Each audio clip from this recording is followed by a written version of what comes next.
Hiya, so this video is going to be about why aren't there any monkeys left in the UK.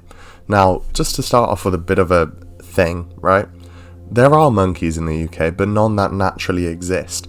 So there's a place called Trentham Monkey Forest, and they have like these type of macaques. They're the same type that you find in Gibraltar, and they live in this forest that's basically like a protected area. And the idea of it is that these monkeys are able to live like on their own in places like the UK or in any of the other European countries. Really, it is possible. They are able to live because you see the same type of monkeys in places like Japan, and it gets much colder up there. Now, what my question is why aren't there any monkeys that exist anywhere else in the UK, or for that matter in Europe other than Gibraltar? Because all of these monkeys that do exist in Europe, all of them have been introduced by humans. So this type of macaque lives in places like Morocco at the minute, in places like that. They live in an area called the Atlas Mountains. Now, these mountains are chilly, they're a bit cold. It's a lot like the UK in terms of climate up there, and they are like adapted to be able to live in this sort of setting. Now, in terms of places like the UK, the issue isn't the fact that the climate isn't good. That's the reason why they left initially. They used to exist in the UK in places like Europe, but at that point the ocean wasn't filling the channel. Like, it was still sort of like a land bridge almost across. So once it started getting colder in the last ice age, all these macaques that used to live in the UK started migrating south, and eventually they migrated so far south that they ended up in Morocco.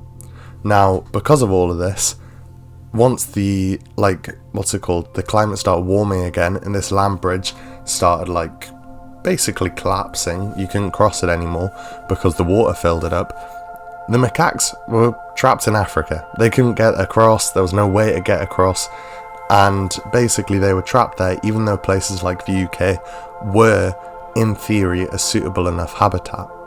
Then humans came around and it changed again, because what was a suitable climate-wise habitat, the fact is that humans have deforested areas, there's been a lot of urbanization, there's cars now, there's all of these different things.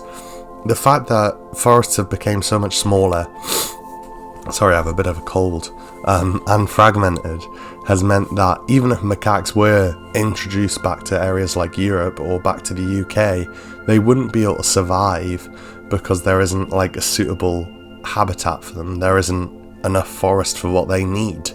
So they couldn't live here anymore even if they wanted to, which is why places like Trentham Monkey Forest, even though they do provide a habitat for these monkeys, they couldn't really live anywhere outside of that. And so these monkeys, which have been like introduced by humans to the UK, that's really the only place they can live. So yeah, basically overall they got pushed out of the UK because of the ice age, and then they weren't able to return because of the water, and then even though humans could have reintroduced them, the habitat wasn't suitable anymore because of human activity. And that's why there's no monkeys left in the UK or Europe or anything like that. Now, there's still a lot of different types of monkeys across the world, even in quite urban areas, places like Brazil, I think India has quite a few, I'm pretty sure. There's a couple different countries, and those do live in areas which have still quite high levels of urbanization. However, the fact is that there's a lot of uninterrupted forest in these places, and they are able to survive. It doesn't mean they survive well, because ultimately there's still a lot of deforestation and it is killing a lot of them off.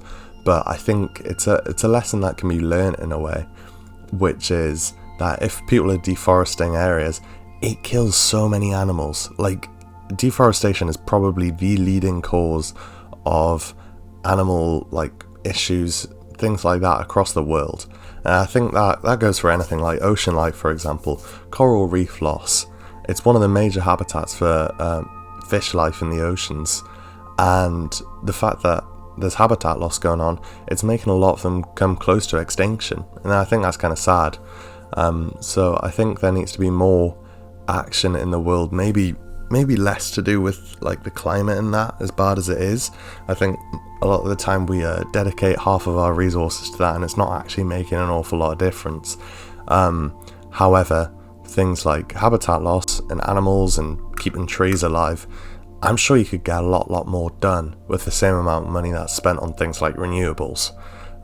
So it's an interesting thing to think about. Anyways, that's going to be basically all of the video. Thanks a lot for watching. Hope you've enjoyed. Goodbye.